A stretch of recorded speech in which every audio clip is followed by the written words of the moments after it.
Thank you all so much for making it out here. I'm glad to see that we're talking to our neighbors. We're not just sitting by ourselves. We're getting to know our tables. But yes, for anybody new here, welcome to the Los Angeles Family Church. Thank you.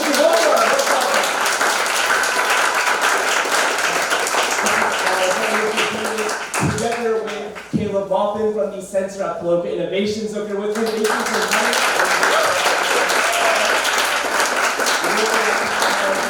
The pastors for this house is Pastor Joshua just stepped out, but we have our co-pastor, Pastor Takayo, Pastor Joshua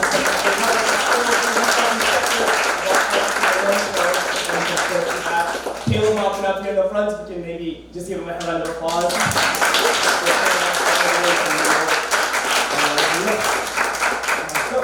We are a church here, and so to start our program off, we actually wanted to have an opening prayer so we can welcome the co-pastor, Pastor Takayo Holmes, for our opening prayer.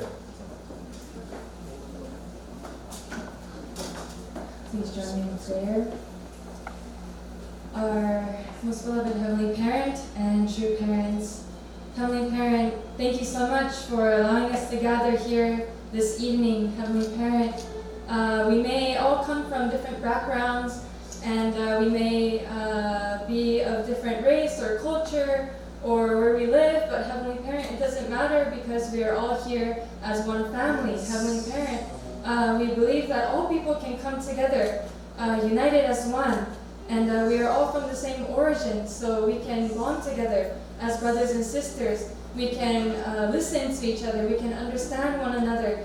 We can create a unity, Heavenly Parent. So thank you for allowing us this space where we can share our thoughts together and learn and really share this vision of the reunification of North and South Korea. Heavenly Parent, we believe that if we can really make this breakthrough in this nation, in this peninsula, we can create unity all around the world, Heavenly Parent. And this is just this one breakthrough point can open the way for the world to come in peace, Heavenly Parent. We know that there's many situations in the world right now that are in war and in conflict, but we want to resolve all these things. We want to become peaceful with one another. We want to love one another. So through this opportunity we have tonight, I pray that we can have and grow this heart to understand one another and be in peace with one another. So thank you once again, Heavenly Parent, and I pray and offer all these things in my name, Takayo Holmes, with blessed of the family. Amen. Thank you, Pastor.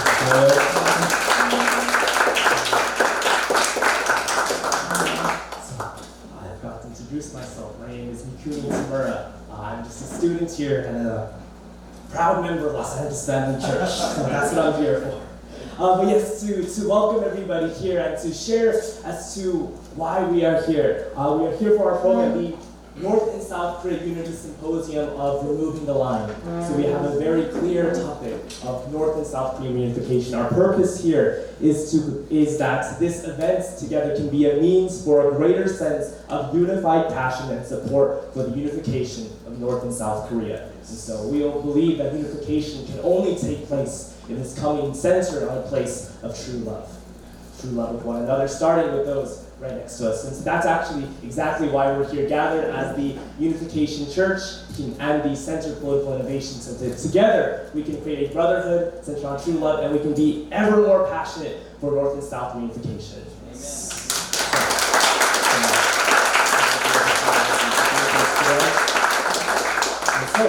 I think I saw it a little bit earlier, but we were all engaging in our tables. We actually want to start off with a table discussion. So we have two questions. You can have them on the screen.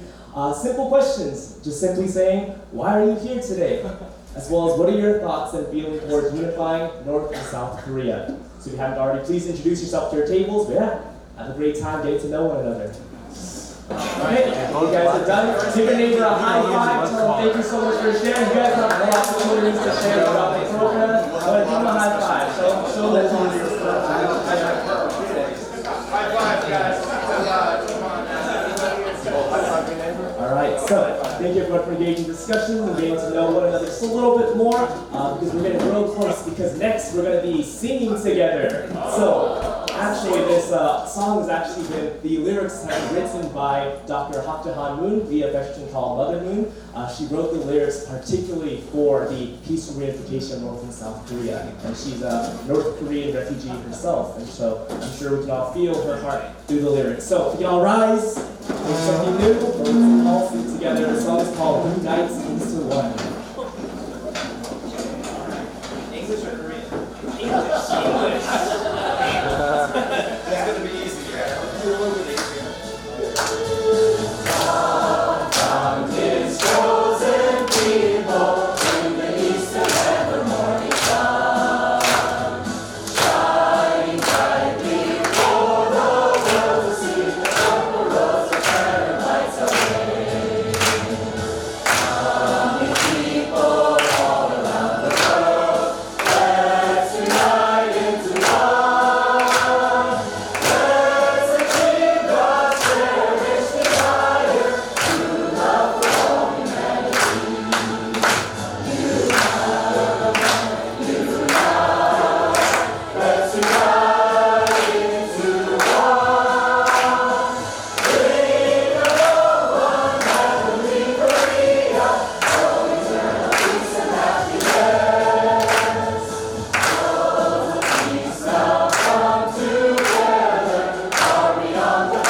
Maybe when the reunification takes place, that'll be the song we can sing in a very epic way. So yes, now that the spirit is set, yes, we are here gathered together, brothers and sisters together. But I think we've had some key people who's ultimately brought us together. And if you part of the CPI, part of the LAFC, you know who our special guest is here today. And so we'll be having two speakers this evening, and our first one is a very special guest. He flew all the way from New York. He is the founder for the Center of Political Innovation, CPI. He is in addition a journalist, a political analyst, and very recently the leader of the US delegation for the World Youth Festival held in Russia just this past March. So we're honored to have him here, so let's all welcome up Caleb Maupin.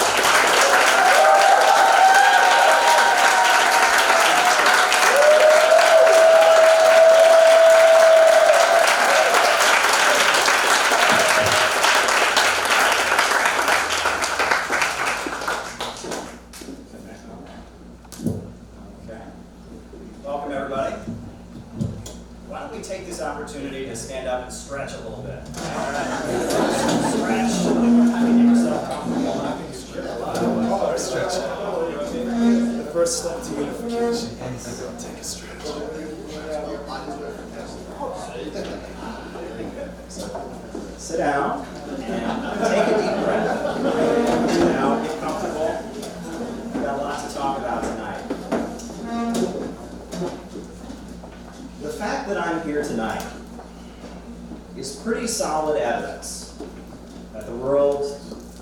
is constantly changing.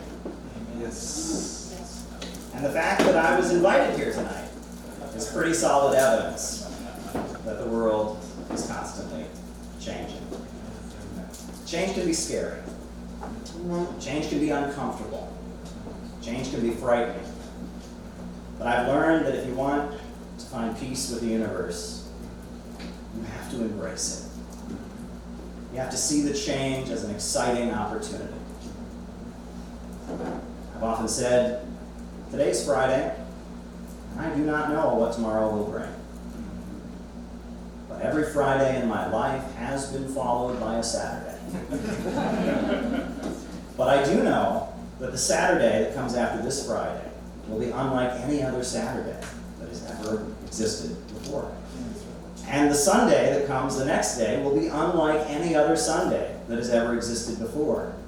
And we have to learn to embrace the world around us and see it as gradually moving toward perfection, gradually moving toward a state of beauty. And rather than fear it, understand that conflicts and changes and adjustments are necessary. It's all a necessary road toward that perfection. So with that perspective, I'm going to talk about the Korean Peninsula. I want to start out by talking about a time that I had a teacher who got it wrong. Because I was taught in school that the printing press was invented by a German guy named Johannes Gutenberg. Many people believe that the printing press was invented by Johannes Gutenberg. But a couple of years later, I had another teacher who pointed out, well, actually, the printing press wasn't invented by Johannes Gutenberg. It was actually invented by the Chinese. Marco Polo brought it to Europe when he came back from China. But then I learned when I was in college that that teacher was also wrong. That the first book, the first printed book in history, was printed in Korea in the year of 1377, 200 years before Johannes Gutenberg. And that's proof that the Korean Peninsula has been a happening place for quite some time. But there's something else that's important to talk about there.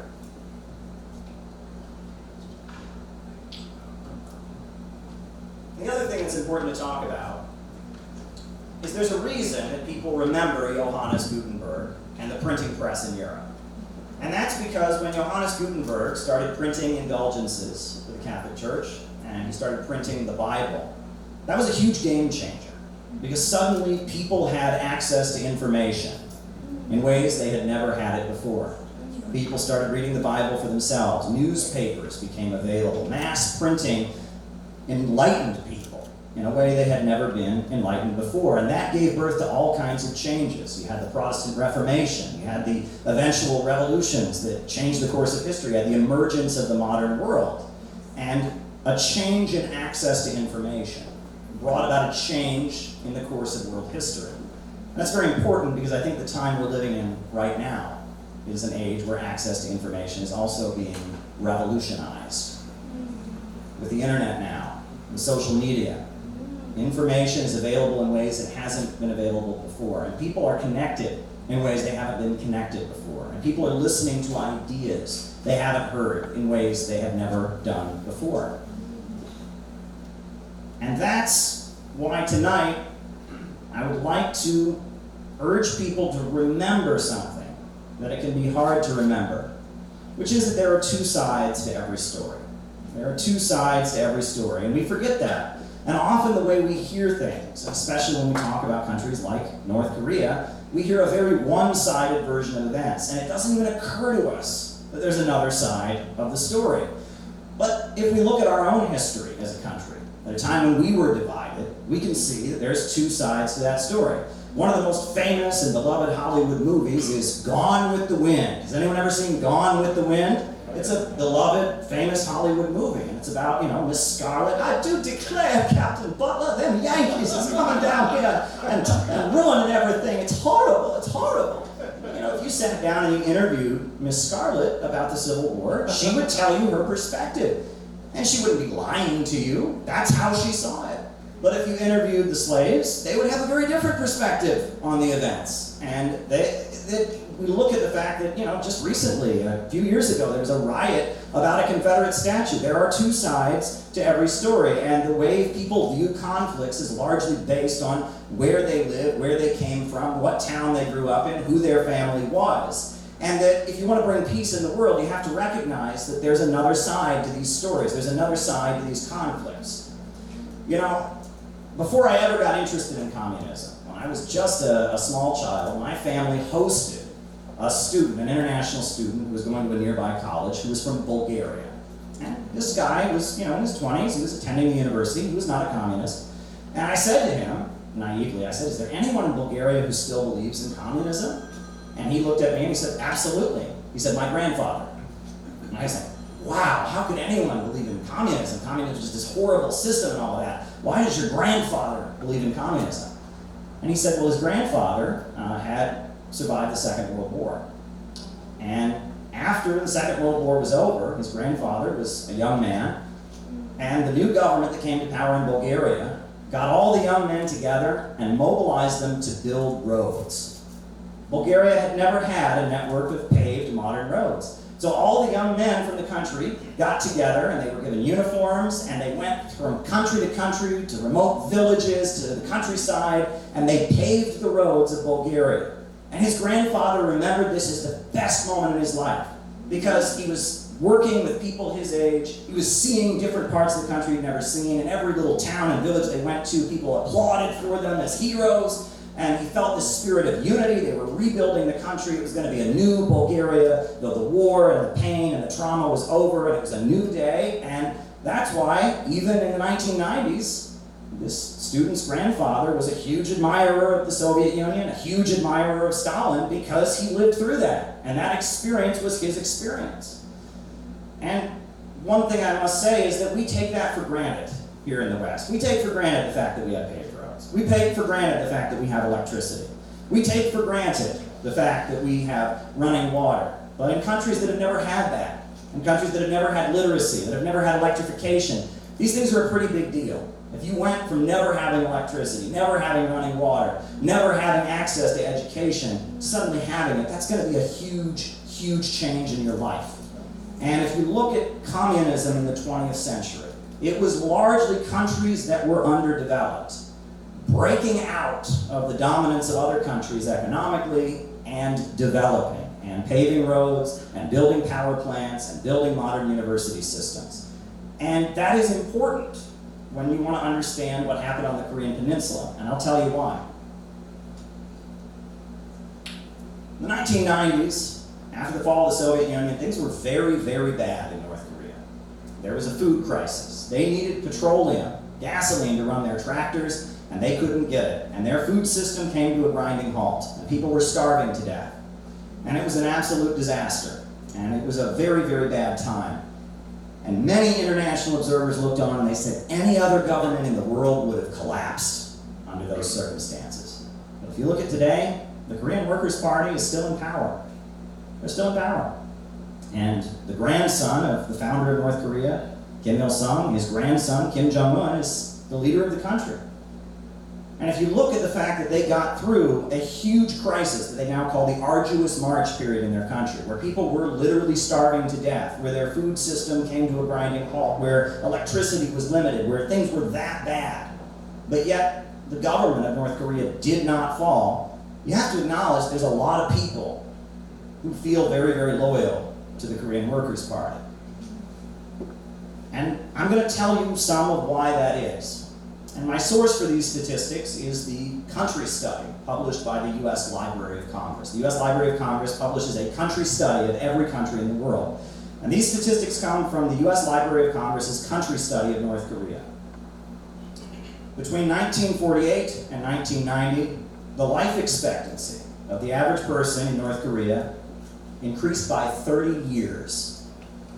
30 years. Can you imagine what a 30-year life expectancy increase means? How much would things have to improve in a country for people to be living 30 years on average more than they did before? In 1955, Korea was recovering from the Korean War. The country had been bombed. Every single building about 1 story tall had been destroyed in the Korean War. And in 1955, North Korea had only 285 hospitals in the whole country. But in 1986, according to the US Library of Congress, they had 2,401 hospitals. And you want to talk about a huge increase in access to medical care. You go from 285 hospitals to 2,401 hospitals. That's huge. That's a huge increase in access to medical care. When the communists took power on the Korean Peninsula, 20% of the population had any kind of education whatsoever. Any kind of education. By 1956, again, just a few years after the whole country had been bombed and destroyed during the Korean War, according to the US Library of Congress, they had wiped out illiteracy in the northern half of the Korean Peninsula. These are huge, dramatic achievements that changed a lot of people's lives. And they were done under the leadership of Kim Il-sung and under the leadership of the Korean Workers' Party. And they were done in the aftermath of a devastating war in which the whole country was ravaged and destroyed by bombs. And they were done with aid from China, aid from the Soviet Union. But there are millions of people who lived through that. And their loyalty to the Korean Workers' Party and to Kim Il-sung was won by seeing how their country was transformed. And we know that North Korea has been in a pretty bad spot since the fall of the Soviet Union. But it hasn't always been like that. And this is from a BBC article that was published, and they acknowledged that prior to the fall of the Soviet Union, North Korea had a bit of success. This is what the BBC article said. At one time, North Korea's centrally planned economy seemed to work well. Indeed, in the initial years after the creation of North Korea, following World War II, with spectacular results. The mass mobilization of the population, along with Soviet and Chinese technical assistance and financial aid, resulted in annual economic growth rates estimated to have achieved 20%, even 30% in the years following the devastating Korean War of 1950 to 1953.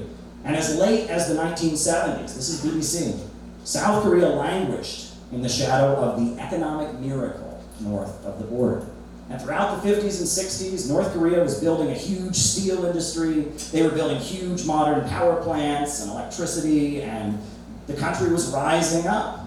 And again, this is something that we never hear about.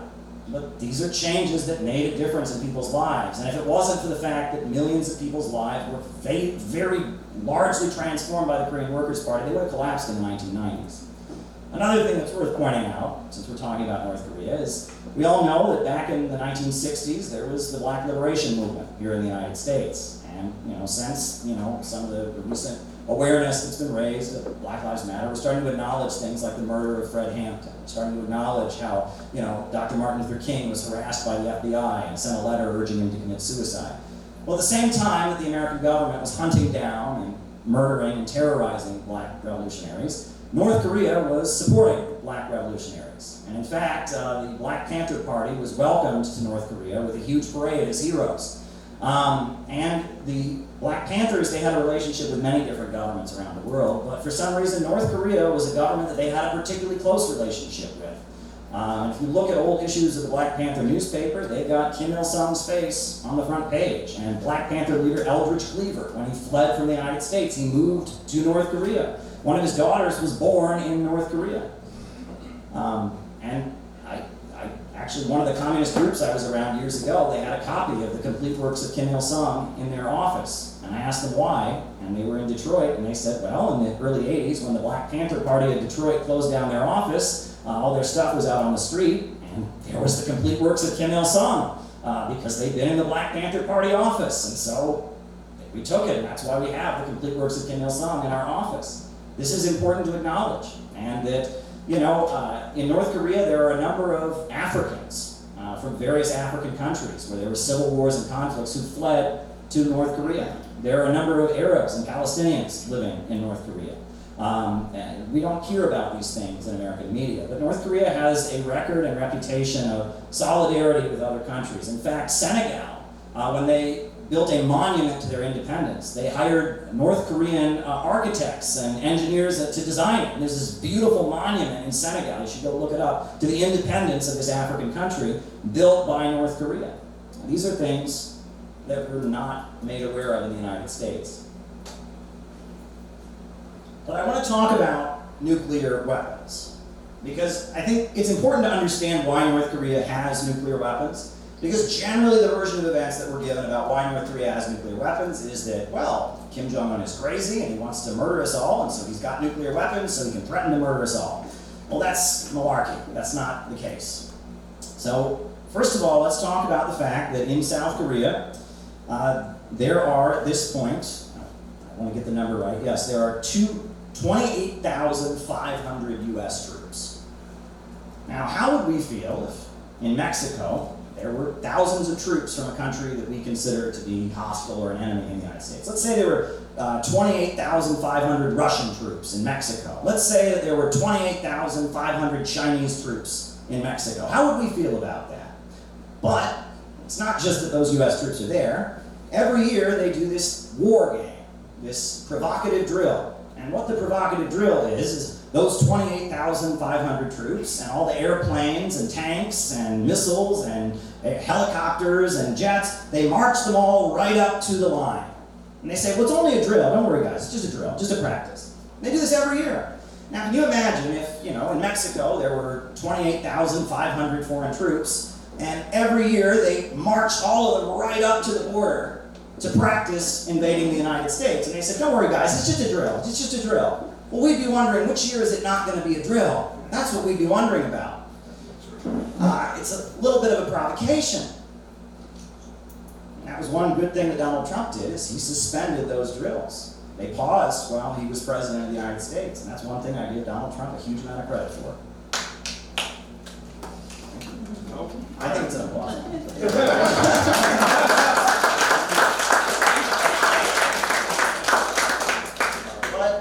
There's more to it than that. In the 1990s, I told you North Korea was in a very, very bad place. They, had a food crisis in the country. They felt that they were possibly going to use the moment where they were suffering so much. The United States would use that moment to just go in and crush them. So they announced that they were going to get nuclear weapons. And the Clinton administration didn't want North Korea to get nuclear weapons, so they made a deal with North Korea. They said, if you don't get nuclear weapons, if you sign the Nuclear Non-Proliferation Treaty, if you stay in it, we will give you a huge amount of heating gas, because it's very cold winters in North Korea. We'll give you a huge amount of food aid, because you're having a food crisis. We will help you get peaceful nuclear energy. In fact, we'll send some technicians from the United States to help you build peaceful nuclear energy power plants, and we'll make sure that you have what you need, and in exchange for that, North Korea said, okay. And they paused their plans to get nuclear weapons.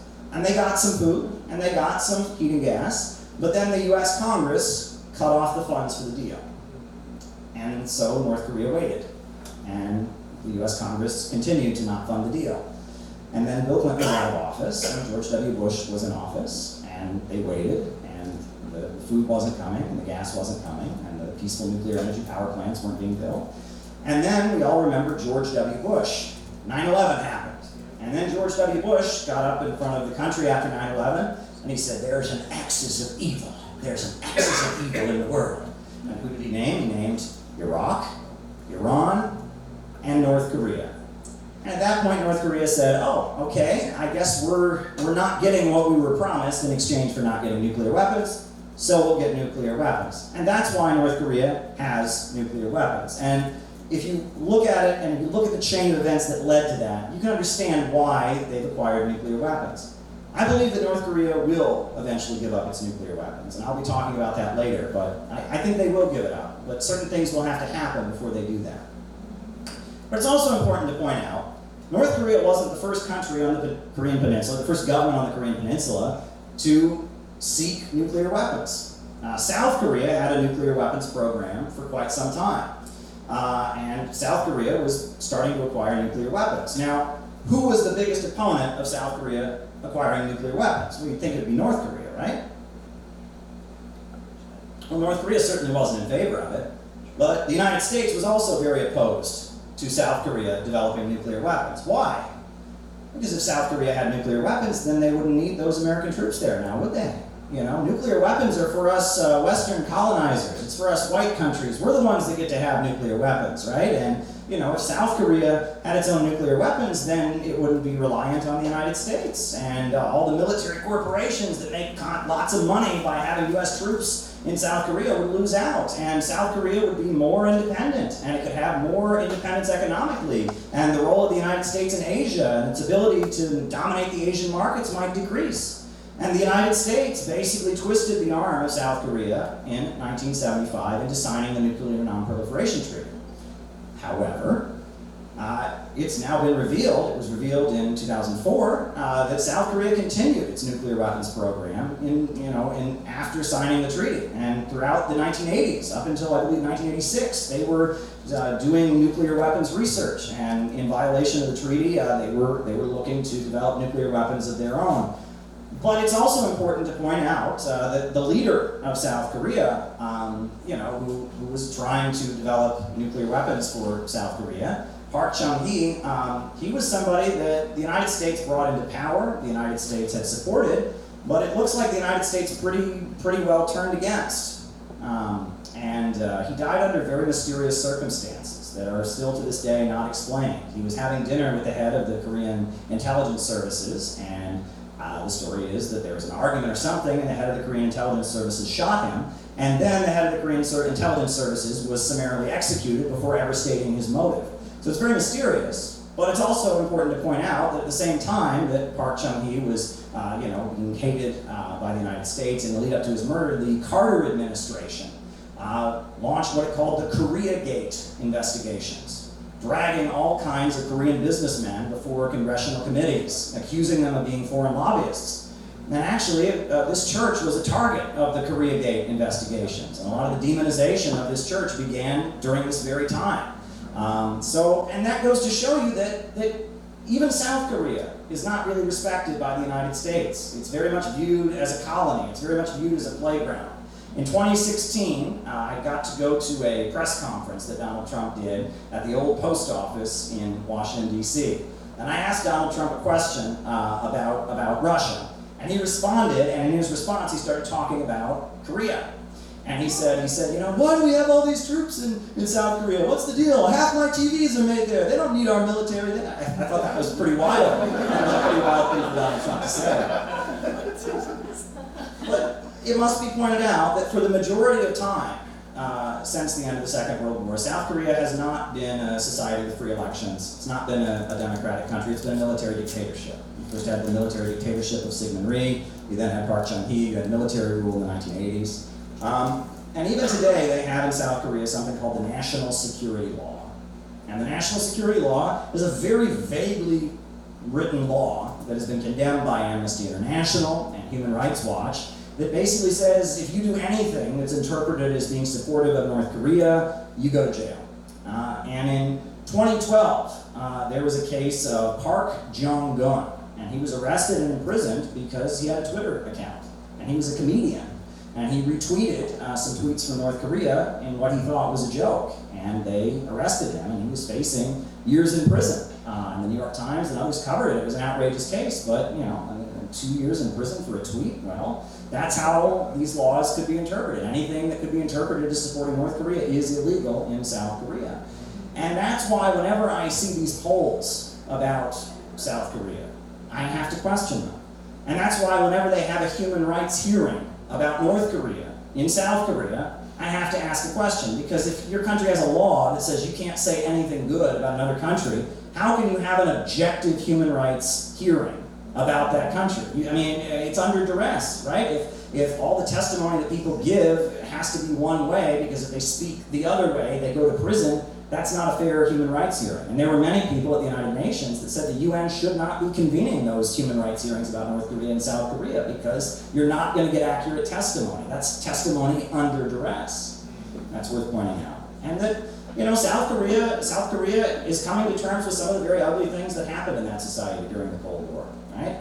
One thing is the horrendous events that took place at Samcheong prison camp. And you can read about that. And that was part of the South Korean military. They had what they called social purification projects. And what it amounted to was rounding up homeless children off the streets because they thought homeless children, tourists don't want to see that. That doesn't make our society look good. And these homeless children were rounded up and worked to death in prison camps. And, that's the kind of thing we hear North Korea accused of, but now BBC and others and the South Korean government is coming to terms with the fact that that went on during the period of military rule. In the early 1980s, you had the Gwonju Uprising. And it was students who went out and protested, demanding free elections. They didn't want military rule, they wanted free elections. And hundreds of them were killed, and hundreds of them were disappeared and never heard from again. There were parents who found the body of their child in the streets a few days later, dumped into the streets after the security services had killed them. It was very, very horrendous. And, these things are something that, again, we have this very one-sided version of events. And so when you hear polls in South Korea that say, well, the people in South Korea don't want reunification with the North, and they don't want to reunify with the North, you have to ask, under what conditions are these polls taking place? Because we all saw at the Olympic Games, when that unified North-South team marched in, how that whole auditorium of Koreans stood up and cheered and applauded, and tears were pouring down their faces.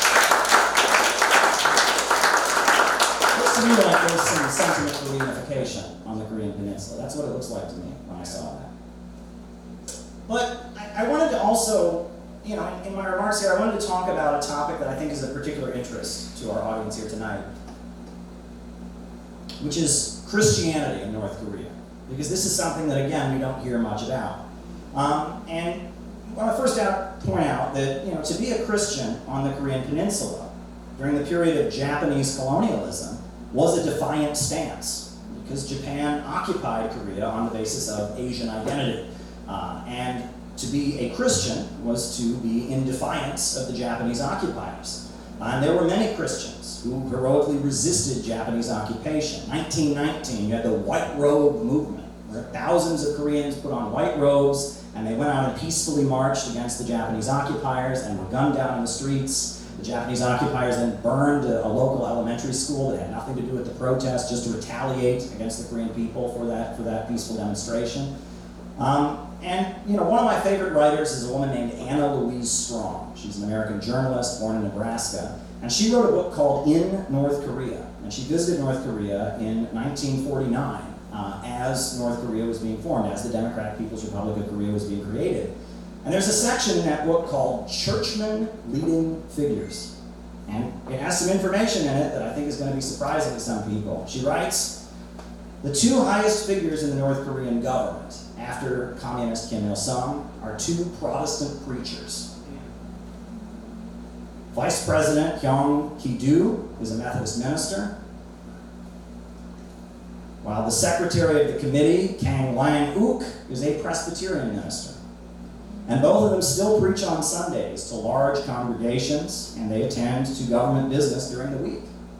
And as the government of the Democratic People's Republic of Korea was being established, one of the main organizations that was aligned with the Korean Workers' Party was called the Union of Protestant Faith. And it was a group of Protestant Christians who had fought alongside the communists against Japanese occupation, and they were key in writing the government. Now we know that there has been, some pretty horrendous persecution of Christians in the 1950s, 60s, and 70s as North Korea was aligned with the Soviet Union. Christians were viewed as being aligned with the capitalist West, as potentially trying to overthrow them, as potentially agents of imperialism. But it's important to note that after the fall of the Soviet Union, North Korea questioned many things, and a lot of things changed. And in 1992, 2 years before he died, Kim Il-sung wrote an autobiography. And in that autobiography, he talked about the fact that his mother was a Presbyterian deaconess. And he spoke about how much he admired his mother's dedication to her Christian faith. And he then wrote, quote, I do not think that the spirit of Christianity that preaches universal peace and harmony contradicts my idea of advocating an independent life for man. That was a pretty bold statement for Kim Il-sung to make. And during this period, Reverend Billy Graham was invited to North Korea to preach and give sermons. His son, Franklin Graham, has been to North Korea to preach. And actually, right now, there's even more Christianity going on in North Korea because of Russia. In 2006, the Russian Orthodox Church consecrated the Church of the Life-Giving Trinity in Pyongyang. This is a huge Russian Orthodox church. And in the last few years, North Korea and Russia have gotten a lot closer economically. They've traded with each other. They have a stronger military alliance. So now you have thousands of North Koreans that have accepted Jesus Christ and have converted to Russian Orthodox Christianity. And that is something that, again, we're not going to hear on mainstream American television. But there is a kind of Christian revival going on among North Koreans that are adopting the Russian Orthodox faith. Now, I wanted to point all of that out because things right now on the Korean Peninsula are not good. They are not good at all. And it's heartbreaking to see this because Joe Biden is trying to undo everything that Donald Trump did. And you almost wonder on what level this is like a vindictive thing. It's like, well, my predecessor was Trump, and so I'm going to make sure that he doesn't look good. He doesn't go down in history very well. And things were moving along. The war games were stopped. We saw the meetings that happened between Donald Trump and between Kim Jong-un. And now things are not good at all. And North Korea is reacting and responding to the fact that there's U.S. nuclear submarines in the south. And we know that there was the nasty balloons filled with garbage that were recently sent. And it just breaks your heart to see what's happening. I mean, they have torn down the reunification monument in Pyongyang. They had a reunification monument. They tore it down. Why did they tear it down? Well, they said, we opened our arms to you. We opened up, we made a lot of concessions, and now it's all gone away. And in negotiations, right, read Donald Trump's Art of the Deal, you can't just look like you're willing to give up everything. But I do believe that North Korea will give up its nuclear weapons. And the reason that I believe that is because of what's happening throughout the Eurasian hemisphere. I was at the Valde Discussion Club in Russia. I got to listen on a panel. It was the Russian President Putin. It was also Hamid Karzai from Afghanistan, Jack Ma, the CEO of Alibaba from China, and Asil Toji, who was the head of the Norwegian Nobel Institute. He talked about how in Eurasia, this is a golden era. There are whole sections of you look at the map, look at that section of the map we don't talk about. Uzbekistan and Siberia and Mongolia, all these places that we just have forgotten about. All those places are being electrified right now. There's railroads snaking through the countryside in all those areas. This is a golden era in Eurasia. And what Russia has done with the Eurasian Economic Union, what China is doing with the Belt and Road Initiative, what's going on with the BRICS right now, there is a whole new economy rising. But there's a giant hole in it called North Korea. And why is that? Well, North Korea quit the Nuclear Non-Proliferation Treaty, and they got nuclear weapons. And as much as Russia and China might have a better relationship with North Korea than the United States does, they also want to make sure the Nuclear Non-Proliferation Treaty remains intact. Because if the Nuclear Non-Proliferation Treaty goes away, then any country can just get nuclear weapons, and at that point, all the United States allies get nukes, and then they have to give all their allies nukes, and pretty soon the whole world has nukes, and then pretty soon, the end of the world is coming. So Russia and China are very committed to maintaining the Nuclear Non-Proliferation Treaty. So when North Korea pulled out of it, they had to join with the rest of the United Nations and impose sanctions on North Korea because they have to protect the Nuclear Non-Proliferation Treaty. Well, North Korea is going to give up its nuclear weapons and rejoin the Nuclear Non-Proliferation Treaty when they feel safe enough. When they are confident enough that doing so won't result in them being overthrown, won't result in them being invaded, when they're confident enough that Russia and China would protect them under such circumstances, they'll give up their nuclear weapons. I must say, though, they did write kind of a biting editorial after the death of Gaddafi, because they pointed out, Saddam Hussein, he didn't have weapons of mass destruction, and Iraq got invaded and destroyed. And Gaddafi, he was trying to get them, and he gave up his weapons of mass destruction, and he got invaded and destroyed. And they said, but look at us, we got nuclear weapons, and we're still here. And they said that, and who can argue with them? Who can argue with them? And you look at the Iran nuclear deal. Iran made a deal with the United States to give up almost all of their peaceful nuclear energy program. And how did the United States respond? They murdered Qasem Soleimani. They ripped up the deal. I mean, you look at it, and making a deal with the United States, most countries around the world look at that and they say, are we really going to make a deal with you? And our track record, we don't really look like a really trustworthy country at this point to make a deal with. All the people that make deals with us to give up their weapons or to limit their nuclear capacity or whatnot end up at a bad spot, and that's not particularly good for the United States. We don't have a very good credit score, you could say, when it comes to our negotiations. And that's something we have to oppose. But Jim Rogers, who's a billionaire, he was one of the biggest supporters of Donald Trump going to North Korea. And he said he wants to invest in North Korea.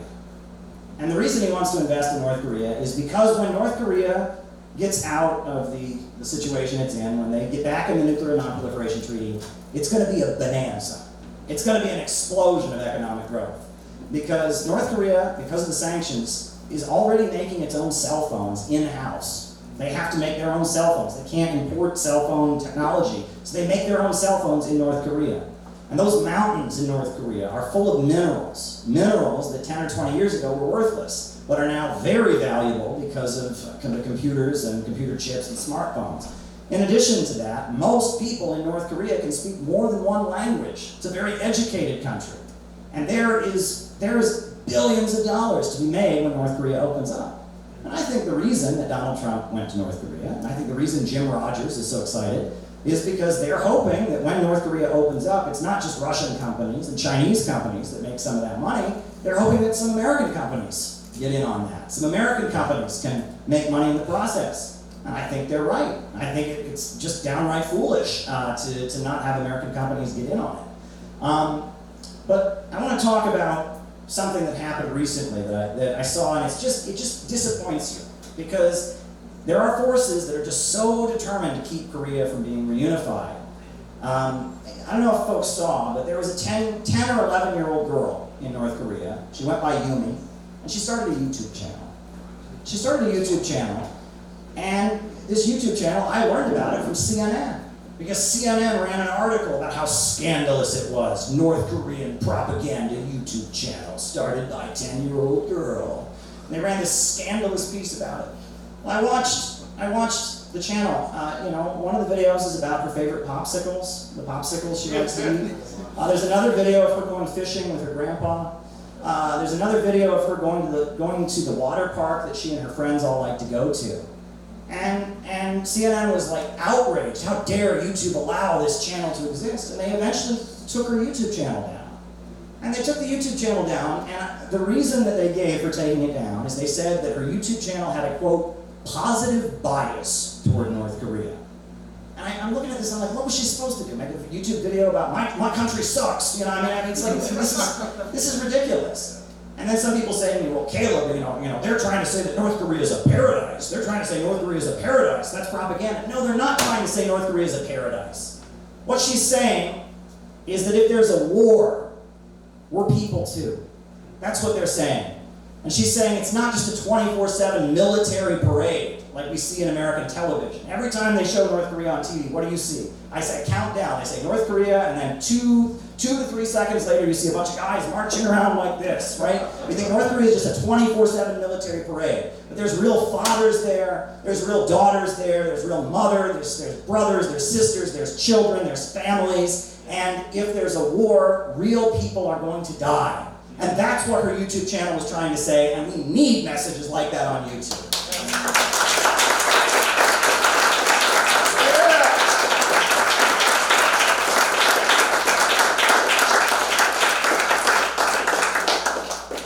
Having young people from North Korea making YouTube videos about their life, and having them exchange and share with people from the United States, that's the road to peace. The road to peace is through trade. The road to peace is through development. This is not just true for the Korean Peninsula, it's true for the entire world. When people have jobs, when people have health care, when people have education, they're a lot less likely to join drug gangs. They're a lot less likely to join terrorist groups. When people have something to live for, when they're able to see their children have a better life than they had.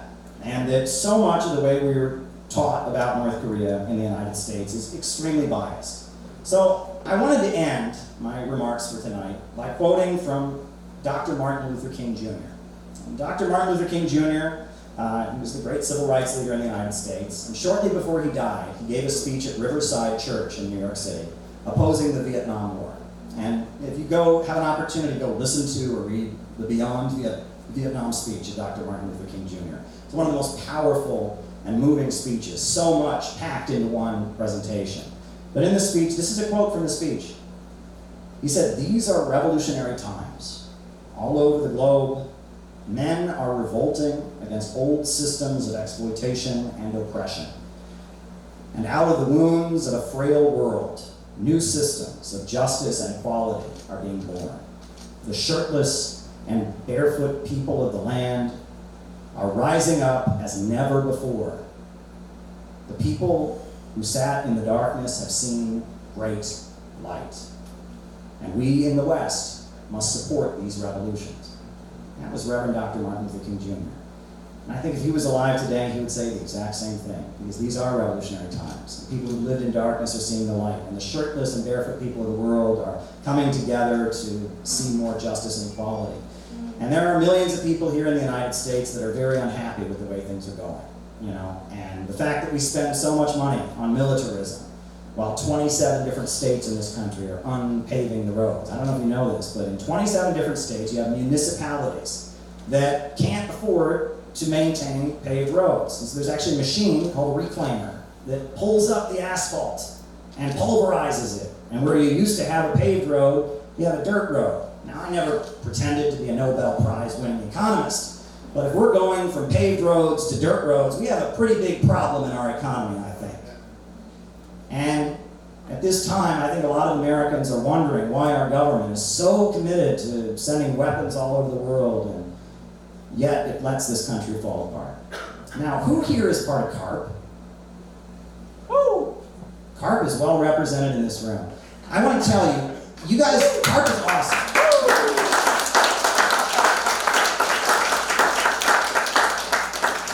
And the reason that CARP is awesome is they are on the college campuses here in Los Angeles and other places every day, talking to people, going up to people and asking them questions, asking them what they believe about God, what they believe about the afterlife, engaging with people. And they're out there asking them tough questions, getting people to think. And if we're going to build a movement for the peaceful reunification of the Korean Peninsula, we got to get some of that CARP energy behind us.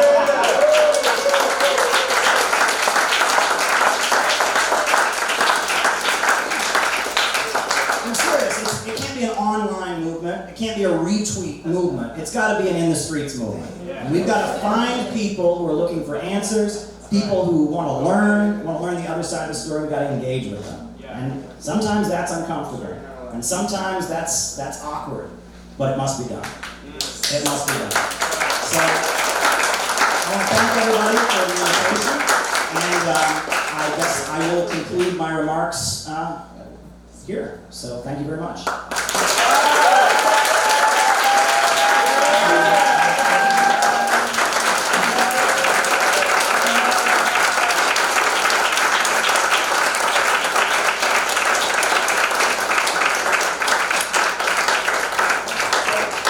We're going to do a table discussion. So why don't, at your table, the first question people ask is, what do you think could be done to build a movement for peaceful reunification of the Korean Peninsula? And what are the biggest roadblocks you could imagine coming up in conversations you would have with people? So let's discuss that. Sounds good? All right. Thank you.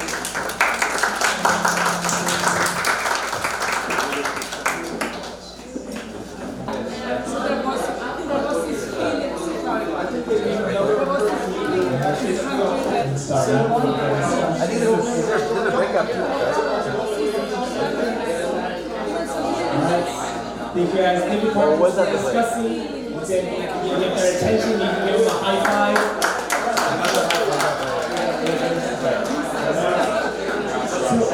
You can give it a shot if it looks too complicated. Thank you all for discussing. And so, yes, actually, now we're going to be heading into a 5-minute break. And so, we encourage everyone to please take this time to use the restroom, get some drinks outside, and just open up the room back in 5 minutes at 8:31. But at least we have the one presented the slides.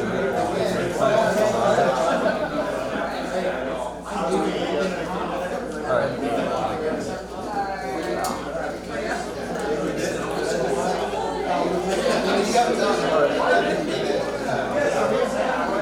What if we turn off the wrong breaker? Whole room shuts down.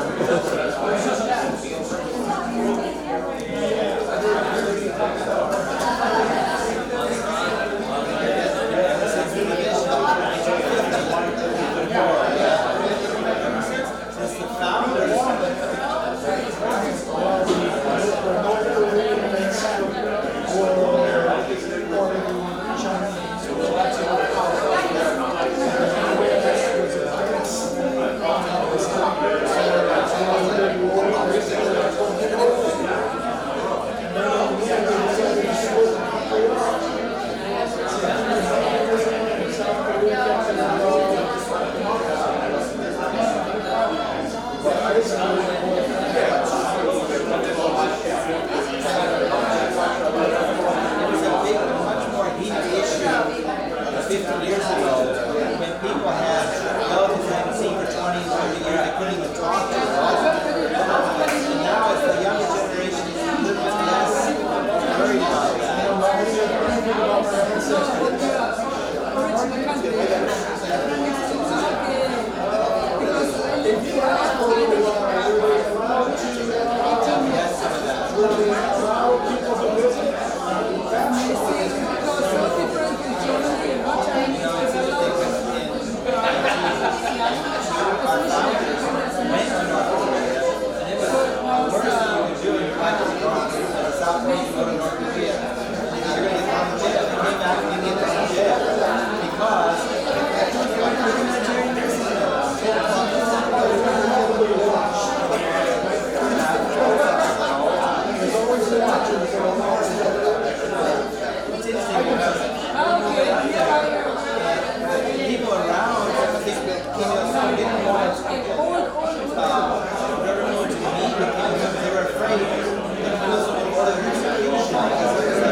So that'll be the conclusion for our break. Yes. And can we just give one more round of applause for Caleb Maupin for some conversation?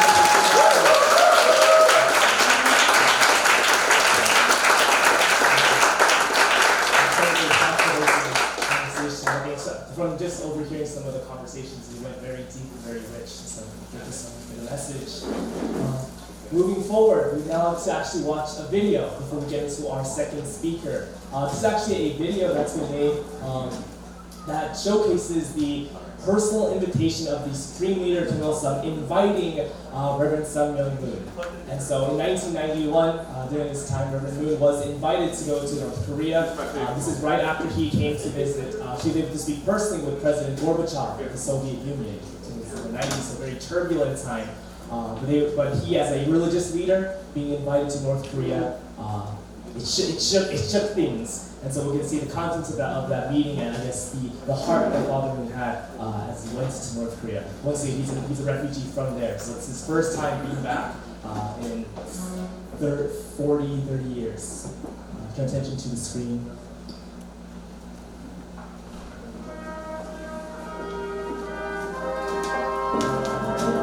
その世界的な理念と活動で知られる世界キリスト教統一神霊協会創始者ムン・ソンミョン先生は神の愛による人類救済と世界平和のためこれまで実にさまざまな運動を展開してこられた。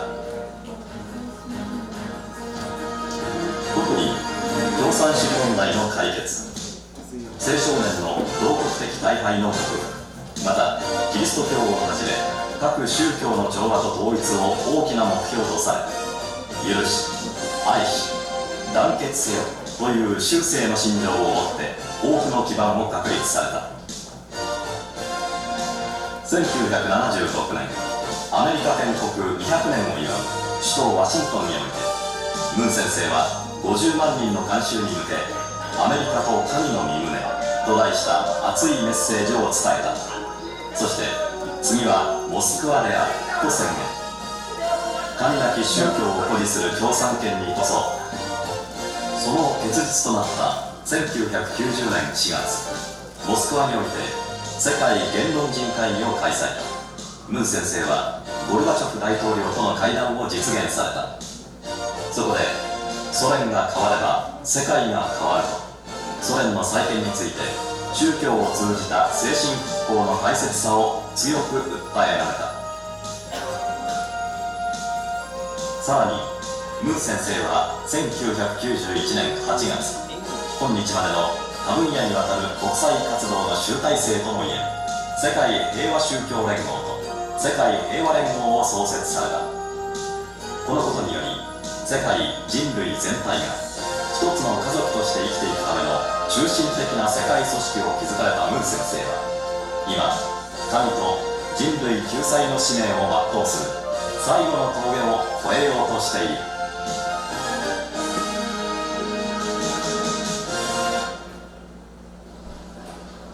世界平和連合設立から3ヶ月余りのこの日、北朝鮮政府より統一教会の教師として招かれたムン・ソンミョン先生は北京空港でその招請状を受け取られました。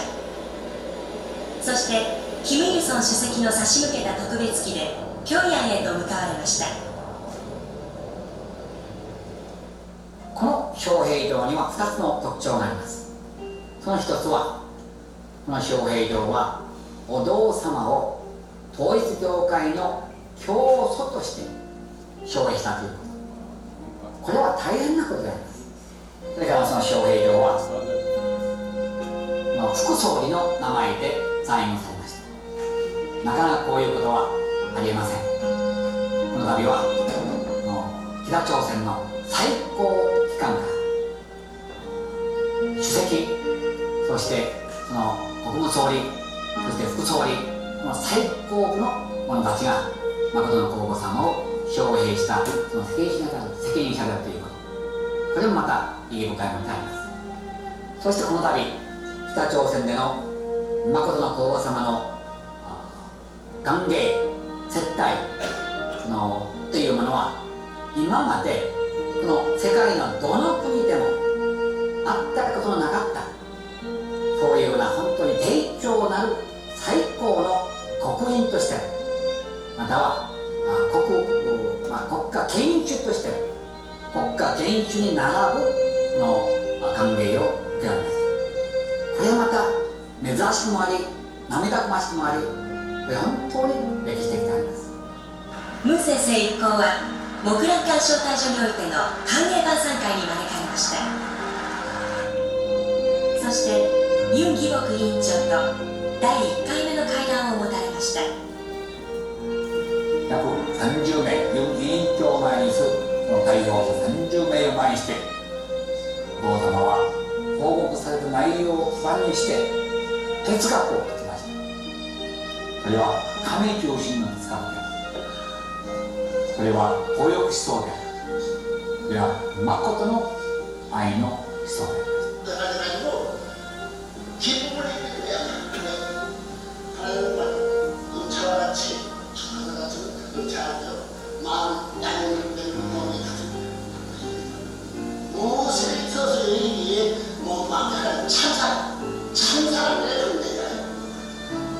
1時間以上お話しなさいますから、もう大体全部の思想を明かししたことになりま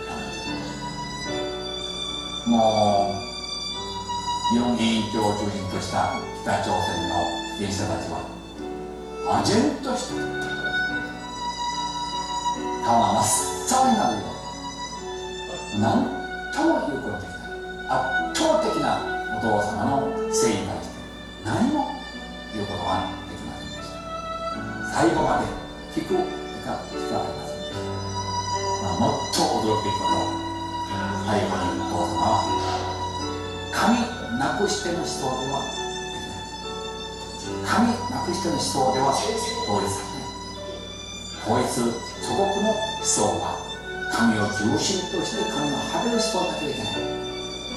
12月5日、世界平和連合総裁であられるムン・ソンミョン先生は海外同胞援護委員会のユン・ギボク委員長との間で共同声明を発表されました。その中で近い数年内に祖国統一を実現すべきである、離散家族の面会を92年から実施することなど数項目が合意され、互いに固く手と手を取り合いました。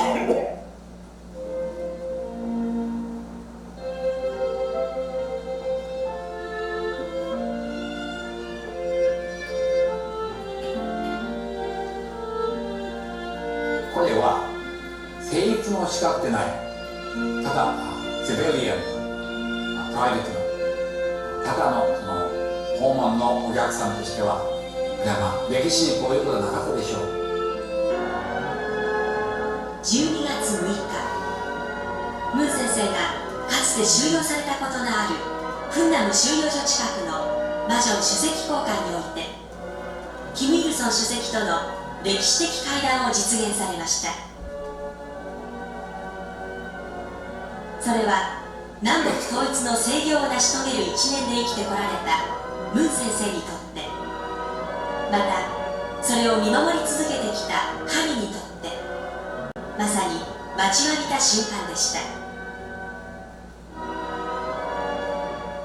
これ約1時間半にわたって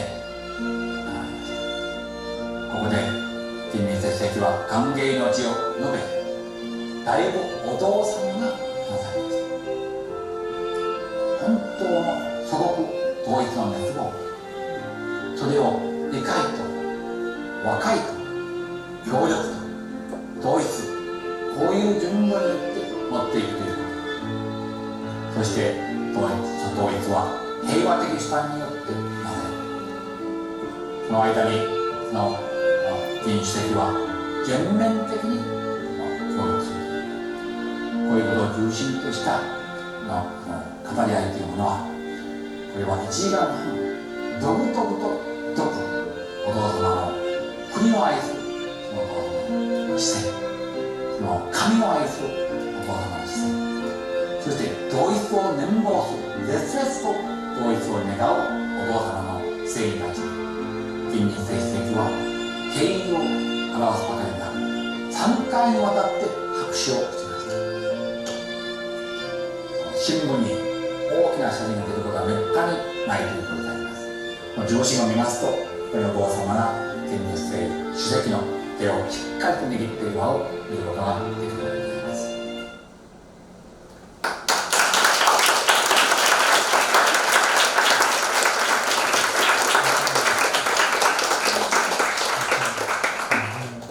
Constantly moved by Reverend Moon and his wife's efforts to always bring about unification in South Korea.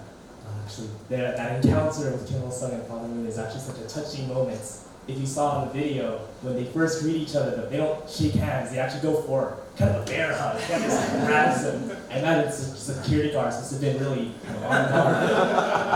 But it was that type of heart that I think Reverend Moon came to North Korea.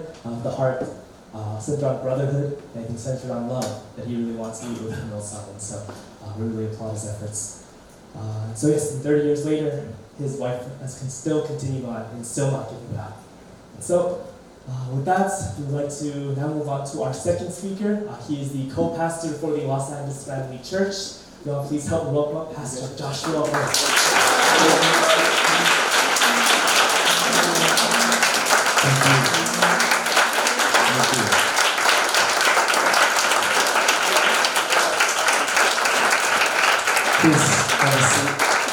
Thank you for also indulging us as we share that video, which is we're very proud of here in our unification community. A special moment. And can we give another round of applause to Caleb?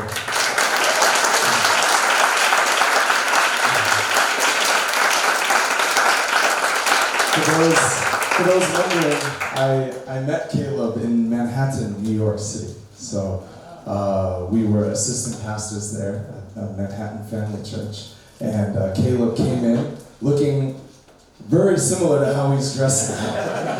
And in our church community, we've gotten a little loose. We lose the ties, especially in Manhattan. People show up however you want to show up. Shoes, no shoes, sometimes, whatever. And I love it. I love Manhattan. I love New York. I wish I could go back. Sorry, Los Angeles. I love it. This is where I grew up. But then Caleb showed up in his suit and tie, and he had a nice. You had a hat on that day, and he came in strapped, not with a gun, with the King James version of the Bible, in a thick one. I don't know if you have it on you, but he always keeps it on, this KJV. And you could read any kind of Bible. and there's different versions, different interpretations. But if someone's walking around with a KJV, you know that they mean something serious. And so when he came into our church in Manhattan, I greeted him at the door. I said, hello. He said, hi, my name is Caleb. And I didn't realize I made a joke about my name being Joshua. His name is Caleb. But then I immediately thought, oh, he's here to persecute us. He's different. The unchristian side of me got a little, my wife and I were standing outside, we're like, oh, uh-oh. And we didn't know. And then when the sermon was being given, Reverend Milhan, who is a good friend of ours, he's in the book that was handed out. He writes one of his essays there. Reverend Milhan uses a lot of verses in the Bible. And Caleb started to flip open his Bible. Every verse that was on, he flips it open. He's searching, and he's got the exact verse. And I'm wondering, I'm sitting in the back sweating. I was sweating because I was thinking, oh, he's fact-checking us. He's fact-checking. I thought, oh boy, I don't know what church he's from, but he's coming to get us. And so I ran up to Milhan right after the sermon. I said, Milhan, someone's here. Someone's here. Just be ready. Just visit it. And this is a part of me being immature. Of course, I'm just going to acknowledge that. That was just pure immaturity on my end.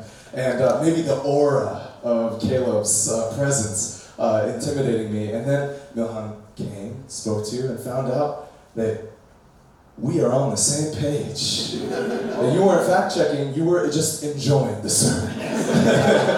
And ever since then, it's been beautiful. And a relationship that we've had with Caleb, and he's been a huge support for CARP in the past, and Caleb's my brother. So one more thank you to CPI, Center for Creative Innovation.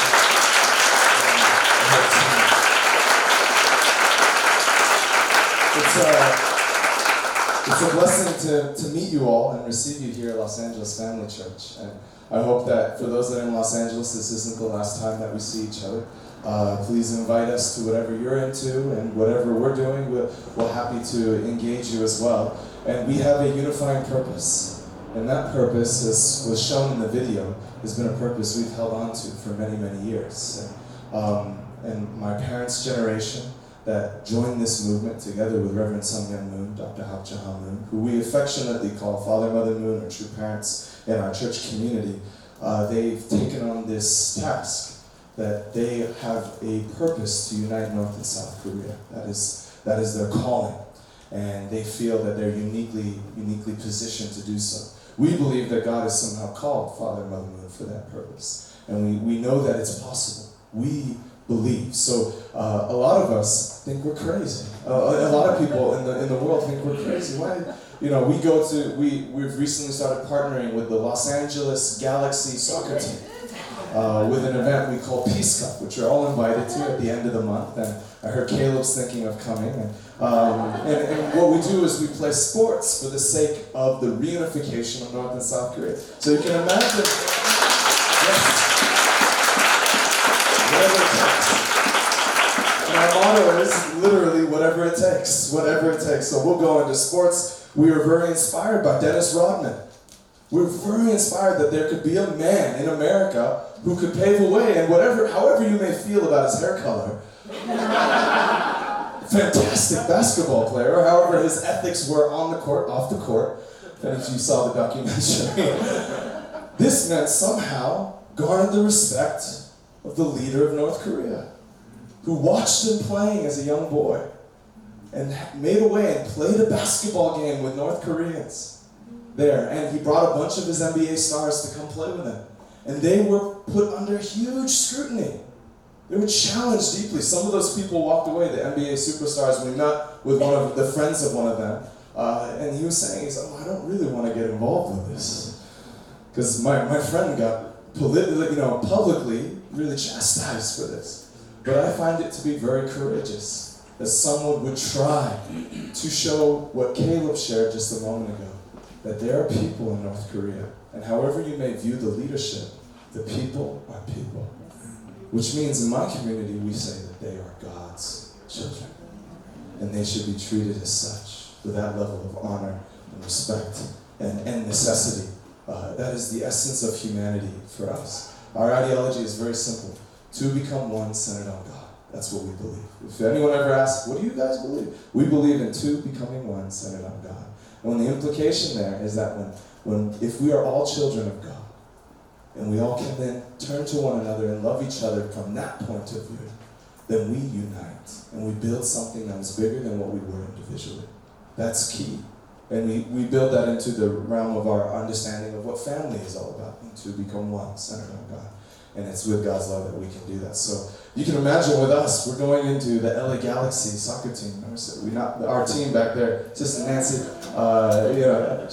she can barely speak English, which I found out as her son-in-law, that half the things that I'm saying are going right through one ear and out the other. They're not being interpreted by anyone. So now I have conversations with my mother-in-law with an interpreter, my wife. And they go in and all of their power, spiritual power. I really believe, God is with my mother-in-law. And she goes in with Kazumi, I don't know where Kazumi is, and Mikuni, and they go and they knock on the door of the LA Galaxy. And they ask the question, hello. We are Peace Cup. And then the next thing that comes out of the mouth for us is, we want to unite North and South Korea.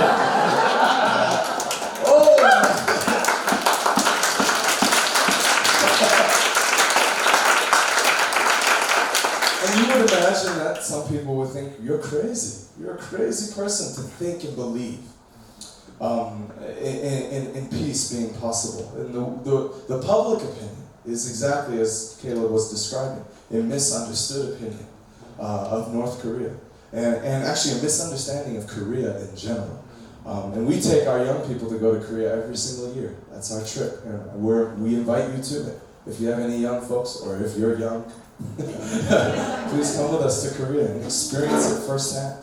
But I was surprised, I was shocked by how even these organizations, how they're prepared in some way for this moment. Turns out that LA Galaxy was waiting for us to come. And when they heard about the unification of North and South Korea, they got extremely on board. In fact, the manager for Galaxy Park got way too excited. Almost uncomfortable. He was like, whoa, yeah, I like it. Wait a minute. Take it back a few notches. We're a grassroots organization trying to make our way. But they get so excited, and what was happening was basically a week before he'd been watching footage of LA Galaxy playing in the Peace Cup that Reverend Moon started in 2003. And they were playing in the sports festival that they held in Korea then. And he was watching that footage a week before we walked into the door, and he was wondering, why did Peace Cup stop? What happened to this? What happened to the sports for the sake of peace? And then our folks walked into the door. So I don't know if you believe in God, where you may be at with that, but to me, that is a sign. So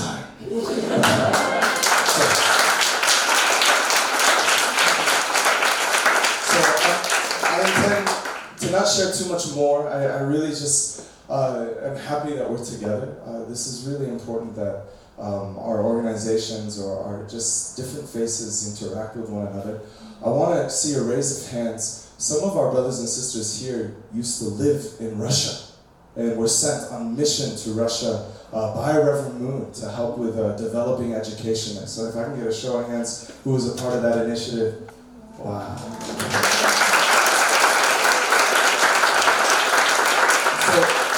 I think when they share their stories, it's one of incredible love of what they experienced over there. And so for us, the basis of what we are striving for is very simple. We believe that somehow God cannot function in the realm of division. God cannot function in the realm of division and be antithetical to any God that you may believe in. Division that cannot exist. Rather, God creates in partnership. God creates in harmony. So when God divides and has a subject or an object partner, they come into unity as a designed to be in a harmonious pair, designed to grow into oneness, into something that's bigger. When we see division, our hearts should be in pain in some way. That there's something that is not of divinity in that. And that's what we are striving to solve, especially on the Korean Peninsula. So the context of this is that Father and Mother Moon are North Koreans. So I don't know if you know their story. They were born in North Korea. They were then refugees from North Korea, escaping for the sake of various reasons. And even at some point, Father Moon went back to North Korea because he felt that God was telling him to go back to North Korea. And so when he went back to North Korea in the 40s, he was then imprisoned by Kim Il-sung. He was put into a prison camp for how many months? 2 years, 9 months. And he was put into a prison camp that was very famous called the Hunnan prison camp. And the design of it was that you work till you die. And that was Reverend Song Young-moon's experience. And he knew while he was put in there, he was preaching in North Korea. And the people that were there did not like it. Particularly, there was Christians that did not like it. They did not like what he preached. And if you know our ideology, you probably understand why. We're quite strong. We're quite radical in every sense of what, if you were to deem us as Christians. And so he's preaching, and the Christians don't like what he's saying. They don't like the kind of gathering that he's cultivating. Something that I know CPI has also experienced. Yeah. People don't like it when you guys are doing well. Yes. The enemies get more vicious. And in their viciousness, they report him and they put him in this prison camp. And his experience with that is that he's then liberated by the UN forces with the Incheon landing. And he has an incredible gratitude to that moment. But nonetheless, his heart was always that he could go back. So when he crossed across the border, in his autobiography, he describes a moment of prayer where he realized, and he said, even if I were to die, at least my members can go and be able to live in a unified Korea again. And at least, he had a chance to find his homeland again. Kim Il-sung prepared his hometown for him when he visited. It's very beautiful. He actually cleaned everything. Kim Il-sung had his entire hometown cleaned and the roads fixed up so that he could visit. Even the tombstone of his parents was prepared beautifully for the sake of his return to his hometown. But the sad thing was that Mother Moon, never got a chance to see her hometown. So she still holds that as an aching longing to one day see the hills of Anja. And we want to help her to see that. But it's not for her sake. What we believe, and what I believe personally, is that Caleb and I have talked about this, that this world is in desperate need of a beacon of hope. And somehow we have lost that sense. We've lost the sense that actually peace in this world could be possible. And it feels like with every passing day, it feels like it's escalating more and more. And this breaks my heart for one. But also I feel this urgency that this world needs to see what radical peace would look like again. To imagine a day, I have this vision, and I've never really shared with anyone, but when I look at Korea, and I see the Korean Peninsula, and I just imagine a glowing light just radiating from it. If you were to look at it from the world, you're on the moon and you're looking at it, and just this country is radiating in glory. Because it decided to do something that was so antithetical to everything that this world is promoting. And that is that even though we've been separated for 71 years, even though there's differences, this is about family. And family, too, need to become one. And we believe in that. We believe in that day. And so we will do whatever it takes. Here in Los Angeles, this is our goal. And our goal right now is very simple. We believe that one of the things that stops all this from happening, specifically, is the lack of love in South Korea. If we're going to unite North and South Korea, the critical piece, I know it was mentioned at my table that North Korea needs to make a lot of effort, but I actually don't think so. I think North Korea is prepared to unite. And I think it has everything to do with the word that Caleb mentioned, which is they don't feel safe. And why don't they feel safe? Because if I have a brother, if I have a sister who's standing with me, then I feel safe. Today I feel safe because I'm with Caleb. I feel safe. This is okay. We can do this. Even though it's a leap of faith for both of us to even have this. This is safe because there's brotherhood there. There's sisterhood there. And I believe it's the same. South Korea needs to elevate its capacity to love.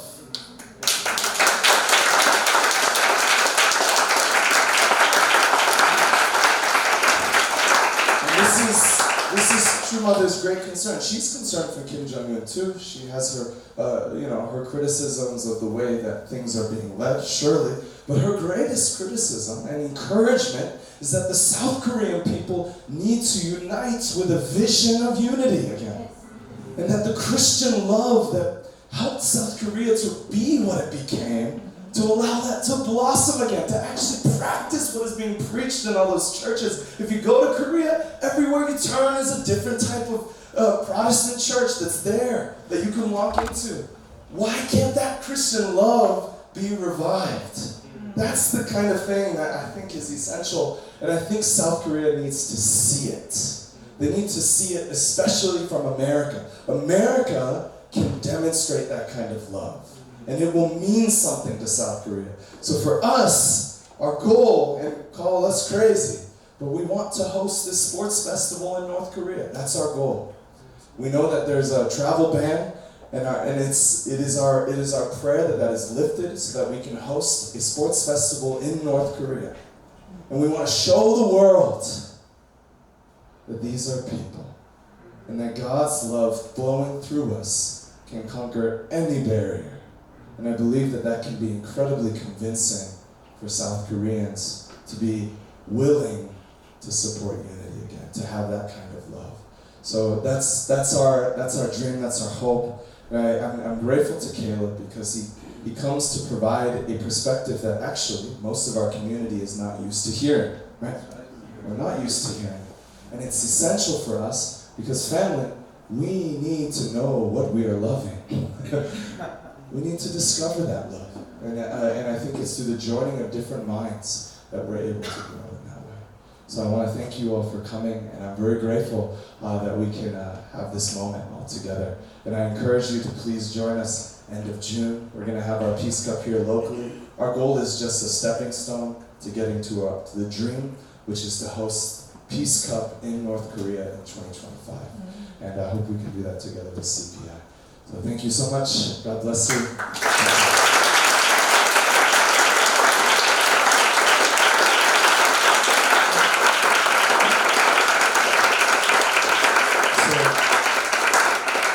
We'll have a final table discussion, so you can turn to a neighbor.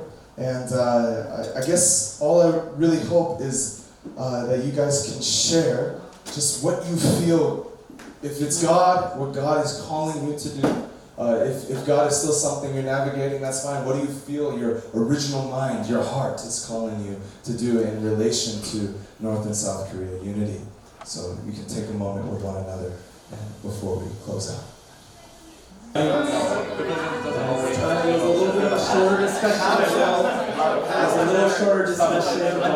Can you please start wrapping up your discussions? We have one more part of our program. And conclude. Nice. And thank your neighbors. Yes. So that concludes our portions with hearing from hearing the presentations. But we've heard a lot of content, and I'm sure there's a lot on our minds. Possibly even many questions that we can be having. So actually, we now engage into a brief Q&A session, which we can have. If you can please have our two great speakers come up to the front.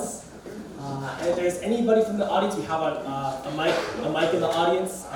If anyone had any questions, anything that you want to answer from either two, please raise your hands. Okay. Thank you very much.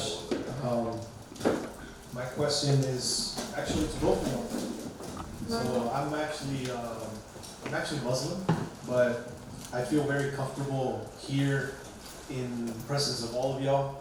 You all have made me feel welcome here, and I appreciate that very deeply. My question to y'all is,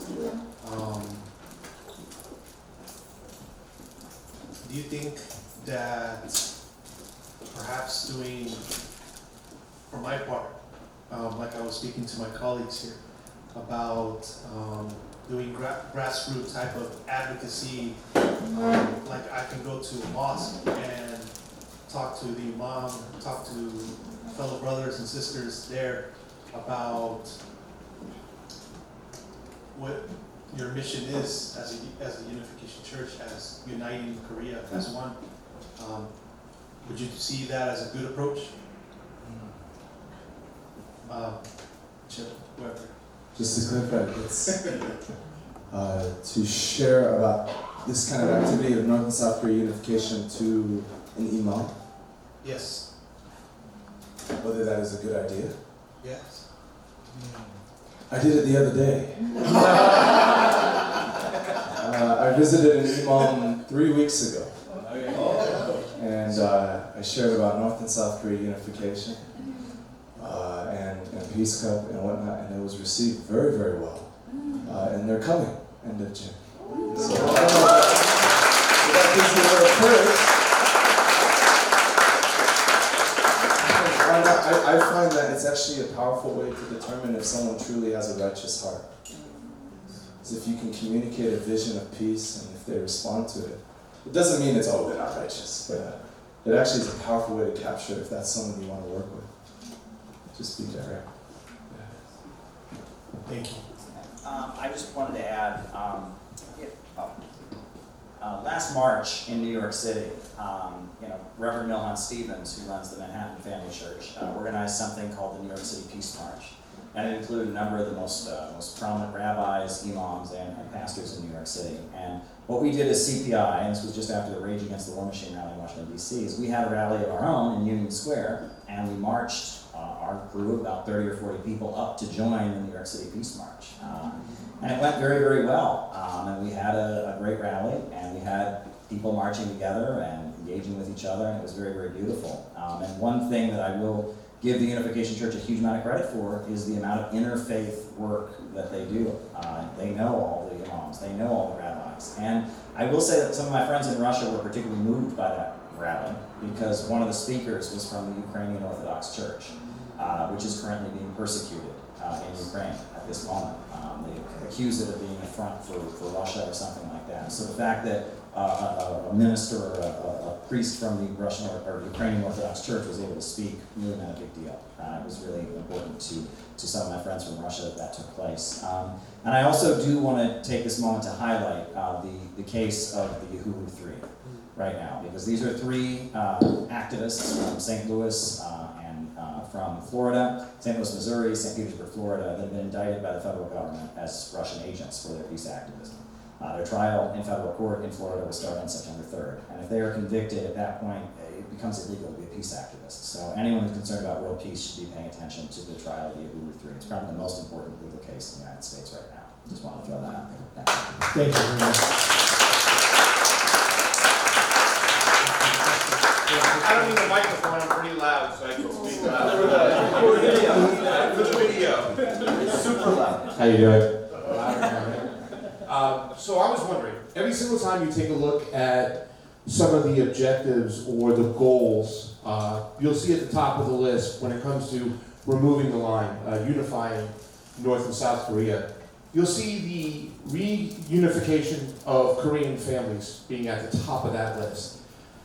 However, I think there's a narrative, especially because of our media, Caleb, you had pointed it out, anytime we see anything about North Korea, it's a military parade, and a lot of Americans, most Americans, think that most North Koreans are just living under the rule of some tyrant that they can never use the internet, they can never speak their mind. But, these are families that are separated, cousins, brothers, uncles, aunts, sisters, brothers. How can we push forward and get that message of love and unity and family out there? Because that, to me, is the biggest reason, whether you're a Christian, anything, Muslim, you want peace there. How do we push forth and get that message out there of this is families that we're separating simply because of our foreign policy?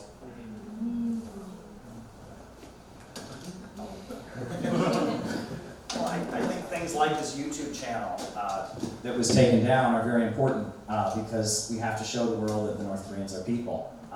And I also, I will say that at the World Festival of Youth and Students, or the World Youth Festival that just happened in Russia, one thing that I heard Russian officials emphasize a lot was, on the one hand, opposing the legacy of colonialism and imperialism, but on the other, upholding traditional family values. And it was like the two almost go together. And that was an emphasis that I heard Russia making. And I think that's very interesting. And that, again, politics in the United States and in the world has taken some very interesting turns. And being open to hearing things from a different angle and a different perspective is very important, because we live in different times. And the way things used to be framed, the way things are understood, especially globally, is just not as it used to be. Yeah, and just my addition to that is, this is why we want to go. I think one of the keys is being able to show people up there. And one of the things that with Peace Cup that was done before is they brought the North Korean soccer team down to Brazil to play together with Pele. And it was such a moving experience for 3 weeks to just train together. And they got to know one another in a powerful way. Those moments shift entire generations of perspective.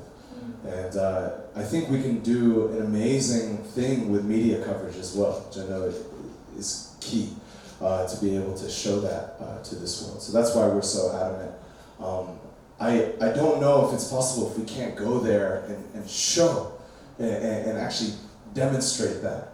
That's also why we bring young people to Korea. We want people to experience, of course for us it's a pilgrimage, but also to experience the culture directly.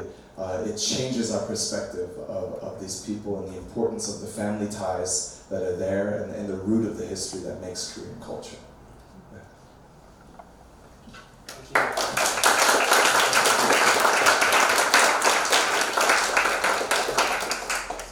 Did anyone else have another question they wanted to ask? I just wanted to make a comment about what you said about connecting to mosques and imams. You might want to use this poetry from Saudi. President Obama also mentioned it once, but not all of it. I just did a Google on it, so if you let me read it. It says, human beings are members of a whole, in creation of one essence and soul. If one member is afflicted with pain, other members uneasy will remain. If you have no sympathy for human pain, the name of human you cannot retain. This is, I have heard that it's supposed to be the United Nations, but unfortunately President Obama was short mentioning the rest of it. So that, if you talk to imams or go to mosques, most people know about this because that's from Saudi, one of the Egyptian poets, that the French philosopher compared it to Anne de France.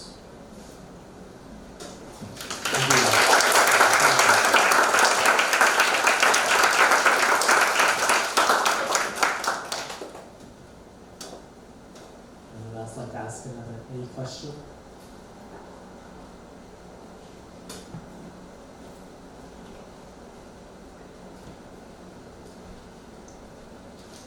No need to be shy.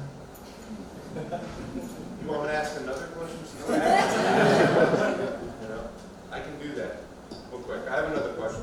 I really do. Okay, so a lot of people talk about, I'm not a Trump supporter at all, right? And I don't hold it against anybody who does support Donald Trump. There's a lot of foreign policy decisions he made that I wasn't crazy about. But one that he did make that was great was him going to North Korea. I think it opened up the door for Moon Jae-in to go in that moment with him and Kim Jong on the line that separates North and South Korea. I thought that was amazing. It was like one of my favorite moments alive. I really did cry when that happened. However, he did get sabotaged, it seemed, Donald Trump, by Bolton and who else, the other egomaniacs, crazy warmongers that he had in his cabinet. He wasn't able to pull it off before. What gives a lot of Korean Americans hope that he might be able to do something like this again? I mean, he did do something that was special, but it seems like the American foreign policy apparatus, it doesn't make a difference who's president. They'll never put any push for any peace whatsoever. So what gives you optimism and why you want to have somebody like Donald Trump maybe have another crack at it again? I want to touch on, to answer your question, first why Trump was sabotaged. Because, we all know in 1989, we saw the fall of various communist governments, 1990, 1991, and it was assumed on the part of the U.S. government that part of the process of these countries being overthrown was the market reforms. The market reforms would bring foreign investment, would bring the inflow of Western money and ideas, and then that would lead to the overthrow of communism. And it worked in Eastern Europe, it worked in the Soviet Union, but in China, it had the opposite effect. And the Chinese Communist Party is stronger today than it was before. And in Vietnam, it had the opposite effect. And the Vietnamese Communist Party is stronger today than it was before.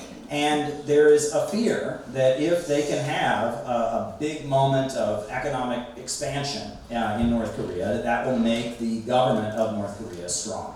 And that was the fear. And John Bolton in particular, he was trying to sabotage the talks from the beginning. I mean, he was saying things like, Libyan options are on the table. The other thing that didn't get much attention in American media is that while the negotiation process was happening, the North Korean embassy in Spain was attacked by individuals linked to the CIA. And they went into the North Korean embassy and they stole a bunch of computers and they vandalized property. They were trying to undermine the talks. And that, Donald Trump now talks about how it seems like a lot of the people in his administration were working against him. So I think that is ultimately the issue. Now, what makes me think Donald Trump might be more willing to do that again is now Donald Trump, as a result of leaving office, January 6th and all that, he's got a pretty good idea who was pretending to be with him and who was actually with him. And so Donald Trump is more likely to have people in his cabinet who are on his side and not trying to sabotage him. But at the same time, underlying the assumption on the part of these folks who wanted to sabotage the talks was this assumption that North Korea doesn't have the right to pick its own government. The assumption that the only reason we would want to have trade with North Korea is so we can help overthrow them. And we just have to get beyond that because the world is changing and there's a new economy in the world and the United States doesn't have the right to pick who governs the Korean Peninsula. So, and I think that more and more our leaders are going to have to come to terms with that. And that Donald Trump, when he says America first, he's saying, let's focus on our own problems here, and let's not try to govern the whole world and tell every country in the world what kind of government they should have. Now, how sincere Donald Trump may be in saying that, I don't know. And let me add, this is a church, you obviously don't endorse any candidates, and CPI does not endorse any candidates either. We're an education project, we don't run anyone for office, we're not a political party. So we're going to have to see how this election turns out. But my feeling is that Donald Trump saw that moment as one of the greatest moments of his presidency, and if he's back in, he's going to try to have a lot more moments like that. And so I think there is hope that if Donald Trump is reelected, this will happen. So that's my thoughts. There you go. If I could just add, yeah, that was great.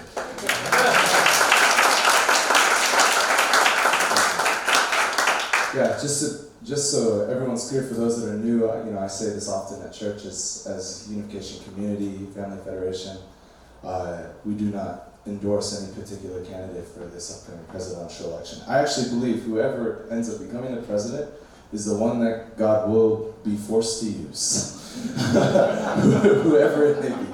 And then in that sense, God will work through with him. Yeah, at least we know it will be a him.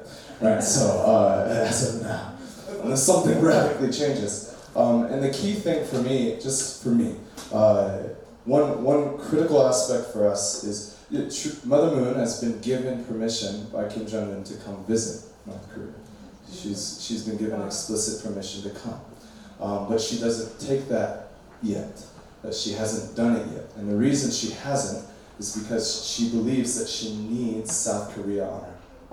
In a position to actually support her efforts. So when Father Moon went up to North Korea last time, he walked away with one of the victories was getting the families to come together, and this did happen. But the other two things that were started was he started Pyeonghwa Motors over there, a car company, so that they could accelerate their ability to manufacture cars, and other business aspects and peace buildings. And then the other thing was they wanted to bring all these blessed couples over there through the marriage blessing that our movement does. Bring them over there and Kim Il-sung offered one of his resort beaches for their honeymoon, for all these 30,000 couples that received the blessing of marriage from Father and Mother Moon, which that's what we're known for as a movement.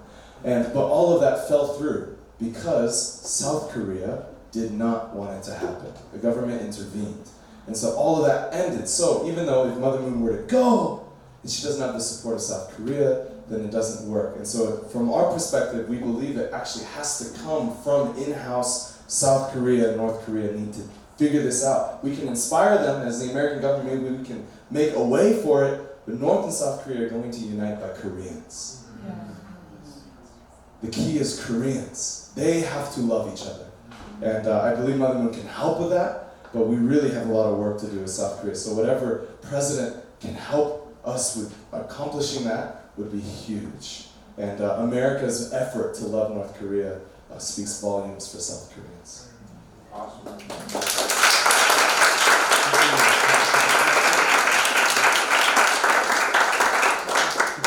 Because of the time, this will be the Final one. final one.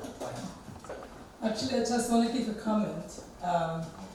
So I'm German, right? I grew up in Western Germany. Germany was divided since I was a child. And I remember Western Germany, in order to show the world or show the next, maybe Eastern Germany, that they really want to have the unification, every Christmas Eve, people, it was a common thing what we did. People put a burning candle in their window to show we want unification. That was such heartwarming. In Germany, Christmas Eve is more important than the Christmas Day. Eve is Christmas, where family come together and light up the tree. And so that atmosphere of people anywhere in the city, you saw a candle, burning candle in their windows. That was something which was an emotional thing to show. People felt it, people did it, people lived it. And maybe, well, I cannot tell the Koreans what to do. to something like that, you know, like an emotional desire to become one again. That would be so beautiful.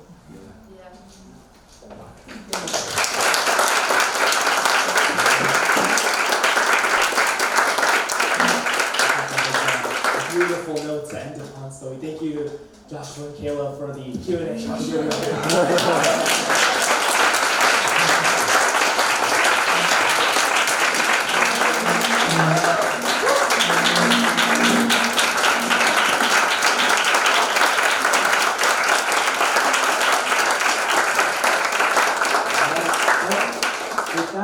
Actually, we can all remain standing, actually. We have one final thing as part of our program before we conclude it. That'll be singing one more song. So, but this was very special. This one is a song, I'm actually not sure of the origins, but I know it's an older Korean song called 우리의 소원통일, which is translated to Our Cherished Hopes Are For Unity. So the song in our unification community, we often sing at the end of workshops and seminars, but it's to show our support that unity is the most important key, and in this context is the key to bringing North and South Korea together. So we're going to learn some Korean tonight. So on the screen we'll have the lyrics firstly in Korean, be led by Pastor Joshua, and then we'll sing it together in English. So we can all maybe, if we actually take this time to grab the hand of someone next to us, if you're comfortable. It's an opportunity to express our unity. But still face towards the screen. We'll get face towards the screen so we can see the lyrics. So once we grab somebody, we can begin singing. Alright. For those of the unification community, help me out here. She. 우리의 손은 동일 꿈에도 소원은 동일 이 목숨 바쳐서 동일 동일이오라 이 교회 살리는 동일 이 나라 찾는데 동일 동일이오소라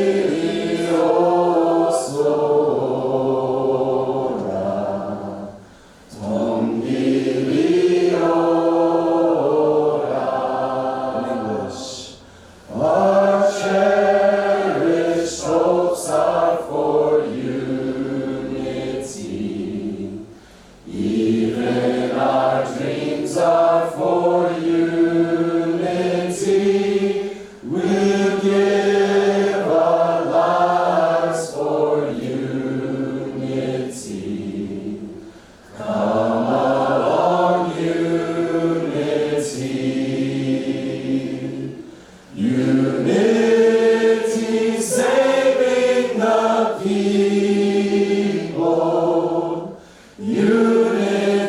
saving all nations. Come here quickly, unity. Come along, unity.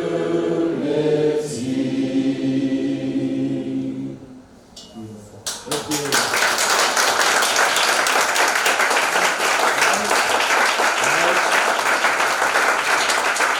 Thank you so much for coming out. Everybody from CPI, let's give a hand for CPI.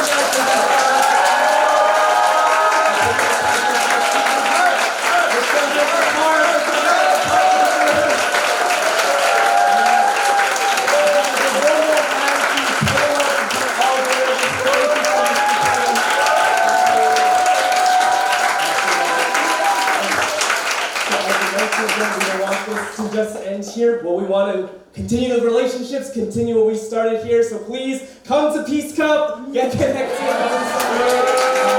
honestly, seriously, we hope we can stay connected and work together.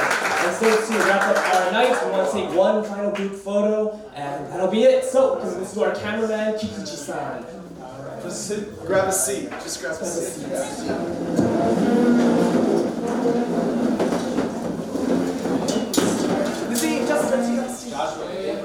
Get closer. Let's take a good picture.